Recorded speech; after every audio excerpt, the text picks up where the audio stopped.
ব্যাস, আফিমের যখন জ্ঞান ফিরল তখন সে ইনায়েতের কথা জানতে পারল। ইনায়েতকে চাকরি দিল নিজের পার্সোনাল অ্যাসিস্ট্যান্ট হিসাবে। অবশ্য এমন হঠকারিতার কাজ একমাত্র আফিমেরই হতে পারে। বর্তমানে খাওয়া শেষে ইনায়েত নিজের লম্বা চুলগুলো আঁচড়ে ঘুমানোর জন্য বিছানায় শুতে চোখের সামনে ভেসে উঠল আজকে আফিমের সাথে দেখা নতুন মুখটা। গা শিউরে উঠল ইনায়েতের। দ্রুত বালিশ আর চাদর নিয়ে সোফায় গিয়ে শুয়ে পড়ল। নামকরা বড়লোক ব্যবসায়ী জোসেফ আহসানের একমাত্র ছেলে আফিম আহসান। মায়ের নাম লাবিবা আহসান। বাবা মায়ের আদরের ছেলে। বড়লোক হওয়ায় অহংকারে ডুবে গেছে সেই ছোটবেলাতেই। বড় হতে হতে মদ আর মেয়ের নেশায় পুরোপুরি বিগড়ে গেছে আফিম। তবে একজন ভালো ব্যবসায়ী আর মডেল হিসেবে তার সম্মান রয়েছে। নিজের মনের মর্জি মতো জীবন কাটিয়ে দেওয়ার উদ্দেশ্য আছে এই জনাবের। কিন্তু বাবা-মায়ের প্রতি ভালোবাসার কারণে বিরক্তির সত্ত্বেও বিয়ে করে নে না কথাটা দাঁতে দাঁত চেপে সহ্য করে সে। কোনো বন্ধু নেই, তবে শত্রু হাজার। লাবিবা আহসান আর এখন ইনায়েত ছাড়া কেউ তাকে সামাল দিতে পারে না। আফিম মন মর্জি করে বেড়ায় আর ইনায়েত বরাবর আজ্ঞাকারী। আফিম মেয়েবাজি করে আর ইনায়েত ছেলেদের নিয়ে ভাবতেও লজ্জা পায়। আফিম বিশ্বাস করে জীবন এনজয় করাতে, আর ইনায়েত বিশ্বাস করে ভালোবাসায় জীবন পার করাতে। কি হবে দুইজনের ভবিষ্যৎ? ইনায়েতে কি আফিমের জীবনে ছদ্মবেশে লুকানো ভালোবাসা? সকালবেলা খুব ভোরেই ঘুম থেকে উঠল ইনায়েত। দ্রুত নামাজ পড়ে ব্রেকফাস্ট করে নিল। মাঝে মাঝে নিজের জীবন নিয়ে নিজেই বিরক্ত হয়ে যায় সে। কখনো কখনো মনে হয় ওই মাফিয়া খানকে বিয়ে করে নিলেই হয়। তবে পর মুহূর্তে সে নিজেকে 101টা গালি দেয় বিড় বিড় করে। একটা মেয়ের কাছে তার নামটাও নিজের হয় না। আল্লাহ! নিজের বলতে মেয়েদের দেয় দুটো অধিকার। এক, নিজের ইজ্জত, পবিত্রতা আর সম্মান। আর দুই হলো আল্লাহর প্রতি ইবাদত করার অধিকার। তাই তাহজিব খানের কাছে নিজেকে বিলিয়ে দেওয়া কখনোই একজন নারীর পক্ষে সম্ভব না বলে ভেবে নেয় ইনায়াত। যদি তাহজিব খানের মতো মানুষের কাছেই বিলাতে হতো নিজেকে বিয়ের নামে, তাহলে নিজের বশ আফিমের মাঝে কোনো খামতি সে দেখছে না। তাহজিবের থেকে অধিক সুন্দর আর ধনসম্পদশালী ব্যক্তি আফিম আহসান। কিন্তু তার প্রতিও অফিসিয়াল ব্যাপারে সম্মান ছাড়া কোনো অনুভূতি আসে না ইনায়েতের। আসবেই বা কেন? তাহাজিব আর ইনায়েত এক খাঁচের গরু, দুটোই মেয়েবাজ, আর বিভিন্নভাবে আল্লাহর পথ থেকে সরে এসেছে। ইনায়েত মাঝে মাঝে ভাবে, সকালে এত জলদি, প্রায় ভোরবেলা কোনো বিয়ে কাজ করে না, অথচ তাকে করতে হয়। সে এতই স্পেশাল বিয়ে, যার ফলে তাকে বসের বাসায় গিয়ে বসকে ঘুম থেকে তুলতে হয়। ছোট বাচ্চার মতো স্বভাবের ছেলেটার মেয়েবাজির মতো স্বভাব আছে। মাঝে মাঝে বিশ্বাস হতে চায় না ইনায়েতের। দ্রুত স্নান সেরে ব্রেকফাস্ট করে নিল ইনায়েত। এরপর আয়নার সামনে গিয়ে বসল। মুখটা বাংলার পাঁচের মতো করে রেখেছে সে। দূর, সারাদিন এই উইক পরে মাথাটা পুরো ঘেমে যায়। কি যে করি, ভাগ্যই তো সহায় নেই। ছেলেদের সাজ নিতে প্রায় 40 মিনিটের মতো সময় লেগে গেল ইনায়েতের। মুখে মাস্ক লাগিয়ে বের হয়ে এলো বাসা থেকে। প্রতিদিন আগে বেশ কিছু সময় সে পার্কে হাঁটাহাঁটি করে। আজকেও তার ব্যতিক্রম হলো না। পার্কে হাঁটাহাঁটি করছে এনায়েতের মনের সুখে। প্রকৃতির মাঝে থাকলে সব চিন্তা উধাও হয়ে যায় তার। বিরক্তিরাও আর হাতছানি দেয় না। কিন্তু আজকে খুব করে একা একা লাগছে তার নিজেকে। এই শহরে এসেছে আজকে 23 দিন হতে চলল, অথচ এখনো নিজেকে একাই লাগে তার। কারোর সাথে বন্ধুত্ব করতে গেলেও ভয় লাগে। কে জানে, যদি তাহজিব জেনে যায়। নিজের বাবা আর রানা আঙ্কেলের সাথেও সেই দিনের পর আর কথা হয়নি। তারা ঠিক আছে তো? সকাল সকাল উঠে প্রকৃতি উপভোগ করতে পছন্দ করে ইনায়েত আর আফিম। সে ভোরবেলা নামাজই পড়ে না। ঘড়ির কাঁটায় সময় সকাল 7টা, অথচ এখনো আফিম বিছানায় এলোমেলো হয়ে ঘুমাচ্ছে।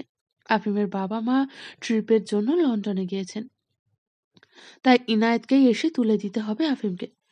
না হয় হয়তো এমন পাহাড় ভাঙার মতো কষ্টের কাজটা লাবিবা নিজেই করতেন।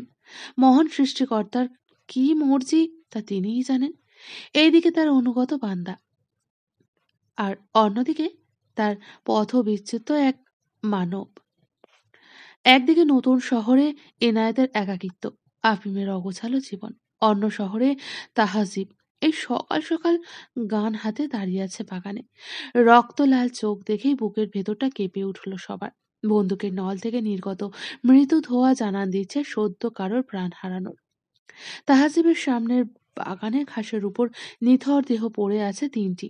এই তিনজনের উপর এই সপ্তাহের জন্য দায়িত্ব দেয়া হয়েছিল ইনায়েতকে খুঁজে আনার, কিন্তু ব্যর্থ হয়েছে তারা। তাই তাদের জীবনটা এখন তাহাজিবের কাছে বেকার জিনিসের মতোই। আর বেকার জিনিস নিজের সাথে রাখা পছন্দ নয় তাহাজিবের। জোরে এক হুঙ্কার ছাড়ল তাহাজিব, আমার রানী আমার চাই, আর তোরা এতটুকু পারলি না? আমি সবাইকে মেরে ফেলবো। আমার রানীকে না পেলে আমি সবাইকে মেরে ফেলবো। তাহাজিব ধূপধাপ পা ফেলে নিজের রুমে এসে দরজা লক করে দিল। খাটের উপর বিশাল আকারের ছবি আছে এনায়েতের। ছবিটা লুকিয়ে তোলা, প্রফেশনাল হাতে। প্রথম দিন এনায়েতকে দেখেছিল তাহাজিব, সেই দিনই ছিল বৃষ্টির দিন। 15 বছর বয়সী এনায়েত বৃষ্টিতে লাফালাফি করছিল, সাথে ছিল সুরেলা খিলখিল হাসি। তাজিব সত্য একটা বিজনেস ডিল করে গাড়ি করে ফিরছিল নিজের বাসায়। তখনই মাঝ রাস্তায় গাড়ি খারাপ হয়ে গিয়েছিল। My queen. অতীতের পাতায় ভেসে এই কথাটা বলল তাহজিব। ছবিটার কাছে গিয়ে আলতো করে হাত বোলালো। বিশাল রাজপ্রাসাদের মতো বাসা তাহজিবের। তাহজিবের রুম বরাবর উপরের ফ্লোরে একটি রুমের খাটে শুয়ে আছে ইরশাদ মির্জা। চোখ বেয়ে জল গড়িয়ে পড়ছে তার, দৃষ্টি স্থির সিলিং এর দিকে। রানা এতক্ষণ জানালার কাছে দাঁড়িয়ে তাহাজিবের হম্বি তম্বি দেখছিল আর ভয়ে শিউরে উঠছিল। তাহাজিব রুমে ঢুকে যাওয়ার পরই একটা দীর্ঘশ্বাস ফেলে খাটের কাছে এসে দাঁড়ালো। স্যার, কি ভাবছেন? রানার প্রশ্নে নিজের অবস্থার ভাবান্তর ঘটল না ইরশাদ। আমার মেয়েটা বেঁচে আছে কিনা কে জানে। কতদিন দেখি না, কথা হয় না, নিজ হাতে খাইয়ে দিই না। খাওয়া দাওয়া নিয়ে মেয়েটা কত হেলাফেলা করে তা তো তুমি জানোই রানা। চোখ বেয়ে গড়িয়ে পড়া জলের ধারা পরিমাণে বেড়ে গেল। রানা দ্রুত এগিয়ে একটা টিস্যু নিয়ে চোখের জল মুছিয়ে দিল ইরশাদের। স্যার, এইভাবে ভেঙে পড়বেন না। মামুনি যেখানেই থাকুক ঠিক থাকবে। আল্লাহর উপর বিশ্বাস রাখুন। ধীর পায়ে খাট থেকে উঠে ফার্স্ট এইড বক্স নিয়ে এলো ইরশাদের পায়ের কাছে বসলো রানা। আলতো করে বেডশিট উঠিয়ে অন্যদিকে চোখ সরিয়ে ফেলল দ্রুত। ইরশাদ একবার রানার দিকে আর একবার নিজের পায়ের দিকে তাকালো। হাঁটুতে ব্যান্ডেজ করা, হাঁটুর পর আর পায়ের অংশ নেই। যেদিন তাহজিব ইনায়েতের পালানোর 3 দিন পর ফিরে এলো, সেই দিন নিজের ক্ষমতার প্রকাশ করতে ইরশাদের পায়ের হাঁটুর পরের অংশ কেটে নিয়েছে সে নিজ হাতে। রানার 2 হাতের কনিষ্ঠা আঙুল কেটে দিয়েছে। নেহায়েত রানার আগে পিছে কেউ নেই, না হয় কি জবাব দিত তার পরিবারকে। ভাবতেই গা শিউরে উঠল ইরশাদের। সেই দিন থেকেই ইরশাদ আর রানা তাহাজিবের এই প্রাসাদে বন্দী। এত কিছুর পরেও রানা ইরশাদ আল্লাহর কাছে 2 হাত তুলে দোয়া চায় যেন ইনায়েত এই মানুষরূপী জানোয়ারের হাতে ধরা না পড়ে। এদিকে তাহাজিবের হিংস্রতা, অন্যদিকে দুইটো মানুষের মোনাজাতে করা আর্তনাদ আর হাহাকার। আল্লাহ কার সহায় হবে? আফিমের খাটের পাশে দাঁড়িয়ে এক মনে ঘড়ির দিকে তাকিয়ে আছে ইনায়েত। দেয়াল ঘড়িতে 8টা বাজতেই সে আফিমকে ডাকতে শুরু করলো। স্যার, স্যার উঠুন, স্যার, ও স্যার, অফিসে দেরি হয়ে যাবে তো, স্যার উঠুন। ইনায়েতের ধাক্কাধাক্কি উপেক্ষা করে শুয়ে থাকা আফিমের পক্ষে সম্ভব না, তা জানা হয়ে গেছে আফিমের। এই কয়েক সপ্তাহে আফিম মুখে চ জাতীয় শব্দ করে নিজের বিরক্তিকর জানান দিয়ে শুয়েই থাকে। এরপর উঠে বসল সে। You are fired Chand, you are fired. Okay sir, পরে আগুন পানি ফায়ার টাইট করা যাবে, আগে আপনি খাট থেকে নামুন। আফিমকে এক প্রকার টেনে হিঁচড়ে ওয়াশরুমে নিয়ে শাওয়ারে অন করে দাঁড় করিয়ে হাঁপাতে লাগলো ইনায়েত। প্রতিদিনকার মতো আফিমের ঘুমের ঘোরে বলা ইউ আর ফায়ার্ড কথাটা প্রথম প্রথম ভয় পেত ইনায়েত, কিন্তু এখন এটা তার অভ্যাস হয়ে গেছে। স্যার, আমি টাওয়াল দিয়ে যাচ্ছি, আপনি ব্রাশ করে একেবারে ফ্রেশ হয়ে দরজায় টোকা দেবেন প্রতিদিনের মতো, ওকে? এই বলেই ইনায়েত বের হয়ে আসছিল, তখনই হঠাৎ দাঁড়িয়ে পড়ল। Oh shit! বলেই চিৎকার করে উঠল ইনায়েত। আফিম ঘুমের ঘোরে ঢুলুঢুলু হয়ে দাঁড়িয়েছিল শাওয়ারের নিচে। ইনায়েতের চিৎকারে তড়াক করে লাফিয়ে এদিক ওদিক তাকিয়ে বোঝার চেষ্টা করলো সবটা। কোনো সমস্যাই তো পেল না আফিম। শুধু ইনায়েতের মুখে চোখে চিন্তার ছাপ। কিছুটা রাগ উঠে গেল আফিমের। হোয়াট ননসেন্স ইনু! চিৎকার করলে কেন? আফিমের চিৎকারে এতক্ষণের ধ্যান ভাঙল ইনায়েতের। দ্রুত পা চালিয়ে বের হয়ে এলো ওয়াশরুম থেকে। এরপর রুম থেকে, আর সর্বশেষ বের হয়ে এলো এই বিশাল বাড়ির মেন দরজা দিয়ে। আসার আগে একজন সার্ভেন্টকে টাওয়াল ও জিনিসপত্র নিয়ে আফিমের রুমে দাঁড়াতে বলে সে দ্রুত গাড়িতে উঠে একটা ফার্মাসিতে চলে এলো দূরের। সিট বেল্ট খুলতে খুলতে নিজের উপর রাগ ঝাড়তে লাগলো ইনায়েত। তুই মেয়ে না, ডাফার ইনায়েত মির্জা চাঁদ। তুই একটা হিজড়া। মেয়ে হয়ে কেমনে মাসিকের তারিখ ভুলে গিয়েছিস, ইডিয়েট কোথাকার! ফার্মাসিতে গিয়ে দ্রুত প্রয়োজনীয় জিনিস কিনে পাশেরই একটা পাবলিক টয়লেটে নিজের কাজ সেরে নিল ইনায়েত। কিন্তু এখন মাথায় অন্য চিন্তা। মাসিক মানেই পেট ব্যথায় রীতিমতো কান্নাকাটি অবস্থা হয় ইনায়েতের। এখন সারাদিন অফিস করা আর আফিমকে সামলানোর মতো দুঃসহ কাজ সে কিভাবে করবে? কি আর করার, চাইলেও তো ছুটি নিতে পারবে না। গাড়িতে বসে গাড়ি ঘুরিয়ে সোজা গেল আহসান মঞ্জিলে। আফিম তখন ব্রেকফাস্ট টেবিলে মদের বোতল খুলছিল। লাবিবাও নেই, ইনায়েতও কোথায় জানি চলে গেছে। তাই সে একদম ফ্রি বোধ করছে। বিরক্ত করার কেউ নেই। ইনায়েত দরজা দিয়ে ঢুকে আফিমকে গ্লাসে মদ ঢালছে দেখে দৌড়ে গিয়ে তার টেনে নিল। কেউ মদের বোতল নিয়ে ফেলেছে দেখে রাগে চোখে সেদিকে তাকিয়ে ইনায়েতকে দেখে ভ্রু কুঁচকে ফেললো আফিমের বিরক্তিতে। কোথায় গিয়েছিলে? আর গেলে যখন, তো এলে কেন? এলে যখন 2 মিনিট পর এলে না কেন? আফিমের কথার উত্তর দিতে গিয়ে তলপেটের ব্যথায় মোচড় দিয়ে উঠল ইনায়েতের। তলপেট খামচে ধরে ধপ করে সে বসে পড়ল চেয়ারে। ইনায়েতকে এইভাবে বসে পড়তে দেখে আফিম চেয়ার ছেড়ে উঠে দাঁড়ালো। হেই, আর ইউ অলরাইট? কোনো সমস্যা ইনায়েত? ইনায়েত দ্রুত কোনো মতে নিজেকে সামলে নিল। স্যার, আপনি কি আমাকে 4 দিনের ছুটি দিতে পারবেন? Please sir. আফিম ভ্রু কুঁচকে তাকালো ইনায়েতের দিকে। ওকে, সে না হয় দিলাম, কিন্তু তোমাকে এমন দেখাচ্ছে কেন? খারাপ লাগছে? ডক্টর ডাকবো? নো নো স্যার, আমি ঠিক আছি। আমি বাসায় যেতে চাই। 4 দিনের জন্য একটু বাইরে যাব, এক জায়গায়। কোথায়? ইনায়েত কোনো মতে একের পর এক মিথ্যা বলে যাচ্ছে কষ্ট করে। কিন্তু এখন তো ফেঁসে গেল, কারণ ইনায়েত শুরুর দিকে বলেছে তার এই জীবনে কেউ নেই। এখন কোথায় যাবে বলবে? হঠাৎ মাথায় যা এলো তাই বলে ফেলল। স্যার, গার্লফ্রেন্ডের সাথে দেখা করতে যাব। ইনায়েতের কথা শুনে আফিম সে কি ভাবতো আর কি হলো আসলে?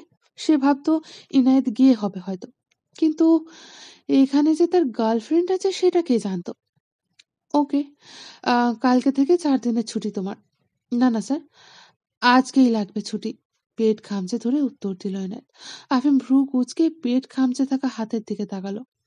ওকে ওকে, দীপ দীপ। ইনায়েত আফিমের হ্যাঁ শুনেই একজন সার্ভেন্টকে ডাকতে লাগলো। আফিম ভ্রু কুঁচকে তাকিয়ে আছে ইনায়েতের দিকে।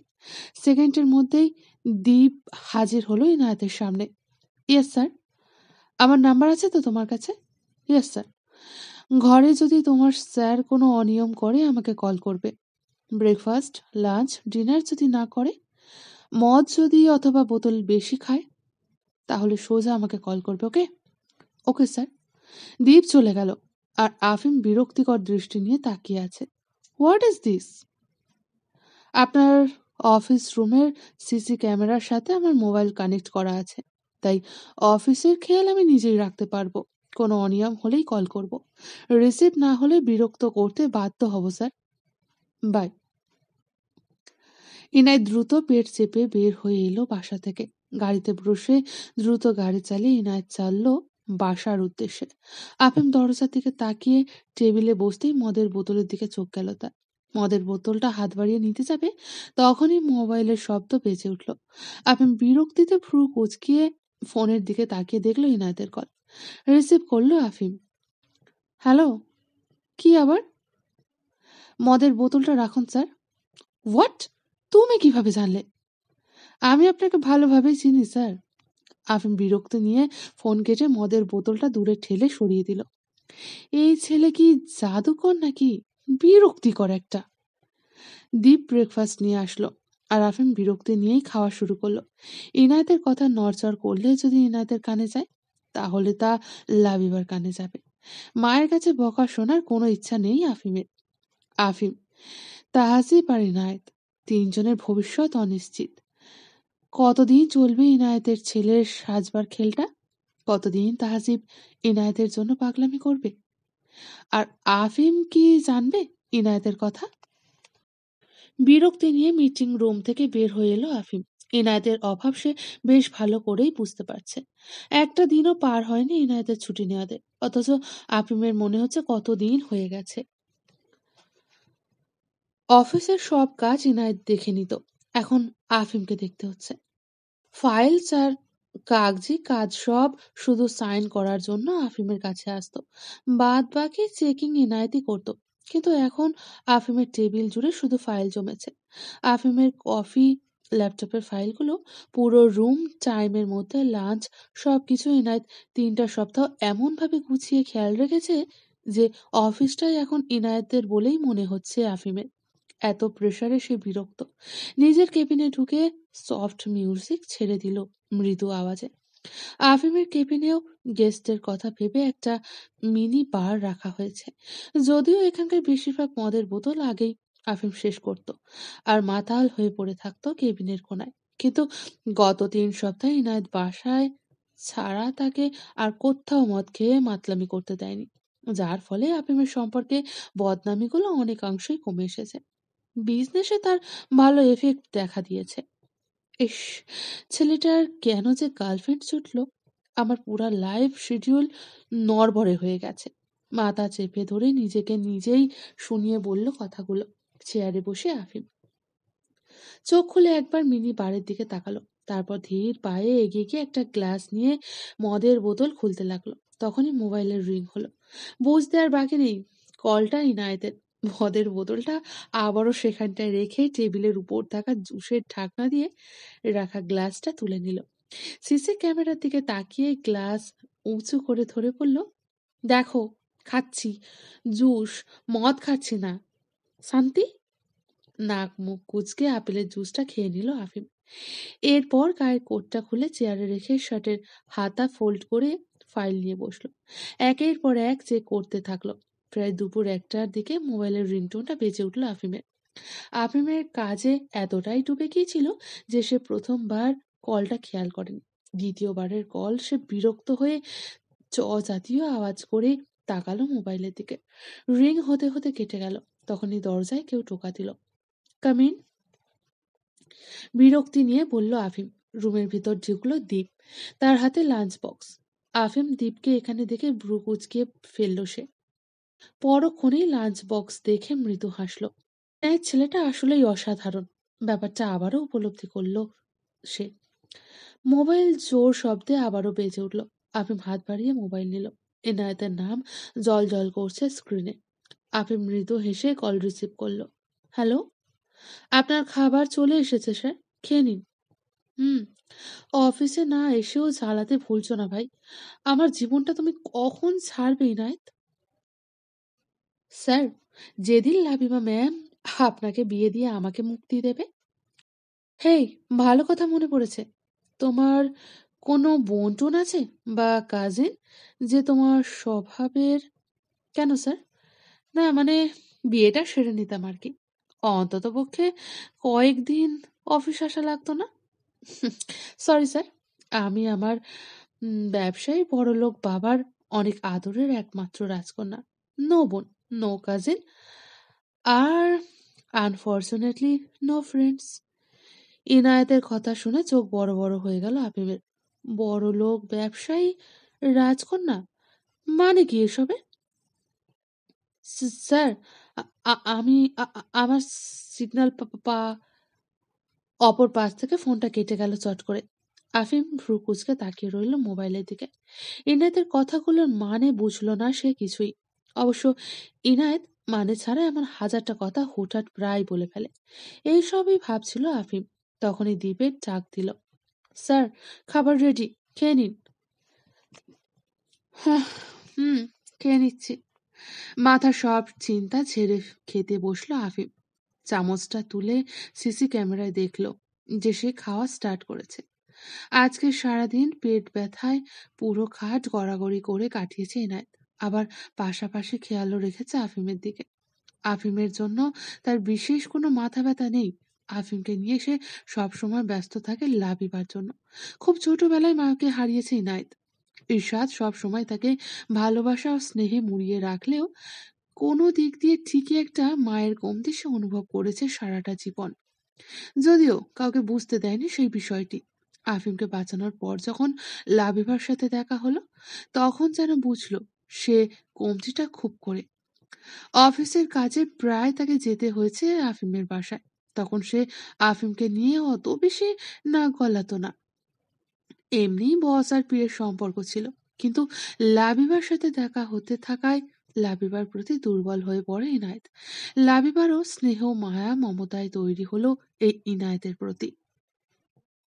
দিন যেতে লাগলো, ইনায়েত লাবিবার মনের কথা জানতে পারল।